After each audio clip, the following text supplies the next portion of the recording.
Good morning friends. ഇന്ന് രാവിലെ cleaning ഒക്കെ നടക്കുകയാണ്. ഞങ്ങളുടെ കണ്ടത്തിൽ കുറച്ച് കാടൊക്കെ വെട്ടിത്തെളിച്ച് മഴയൊക്കെ ആയതുകൊണ്ട് ഫുള്ള് കാടായിരുന്നു. കുളത്തിലെ വെള്ളം കണ്ടോ?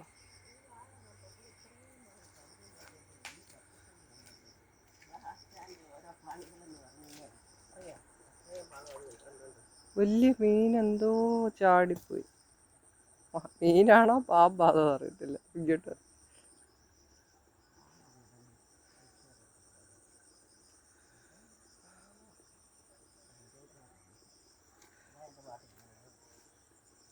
രാവിലെ എല്ലാം ക്ലീൻ ആക്കിയതാണ്, വളമൊക്കെ ഇട്ട്. അച്ചാച്ചനങ്ങ് പണി.